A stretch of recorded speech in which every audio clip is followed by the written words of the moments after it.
நம்மளில் நிறைய பேருக்கு இந்த பிளட் ப்ரெஷர்ங்கிற ஒரு கண்டிஷன் இருக்குது. அதாவது நார்மல் பிளட் ப்ரெஷர் இல்லாமல் சிலவங்களுக்கு ரொம்ப ஹையாக இருக்குது, சிலவங்களுக்கு லோவாக இருக்குது. இந்த ஹை பிபியும் நல்லதுக்கு இல்லை, லோ பிபியும் நல்லதுக்கு இல்லை. அதுக்கு முதல் இண்டிகேஷனுங்கிறது தலை சுத்தம். பிபி சரியாக இல்லாட்டினாலே நம்மளால் நார்மல் வாழ்க்கை வாழவே முடியாது. அது மட்டும் இல்லை, மற்ற ஆர்கன்ஸையும் அது பாதிக்கும். சிலவங்க என்ன பண்ணுறாங்க, வருஷக்கணக்காக இந்த பிபி மாத்திரையை கண்டினியூஸாக சாப்பிட்டுக்கிட்டே இருக்காங்க. அந்த மாதிரி மாத்திரைகள் மருந்துகள் சாப்பிடும்போது அதனாலேயும் உங்களுக்கு நிறைய சைடு எஃபெக்ட்ஸ் வரலாம். ஆனால் நான் என்ன சொல்கிறேன்னா, இந்த இந்தியன் ஃப்ளவர் ரெமெடிஸில் அதுக்கு உண்டான மருந்துகள் நிறைய இருக்குது. அப்போ அதை ஏதாவது நீங்கள் சாப்பிட்டு பார்த்தீங்கன்னா உங்களுக்கு வித்தியாசம் தெரியும்.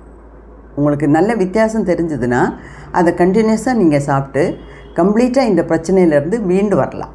ஸோ உங்களுக்கு இந்த ஹை பிபி லோ பிபி பிரச்சனை இருந்ததுன்னா என்னோடய வாட்ஸ்அப்பில் ஒரு சேட் க்ரியேட் பண்ணி உங்கள் பேர், வயசு, இடம், எவ்வளோ நாளாக நீங்கள் இது மருந்து சாப்பிட்றீங்க, உங்களோட பிபி லெவல் என்ன அப்படிங்கிறத பற்றி சுருக்கமாக ஒரு வாய்ஸ் மெசேஜ் கொடுத்தீங்கன்னா அதை நான் கேட்டுட்டு நான் திருப்பி உங்களை கூப்பிடுவேன்.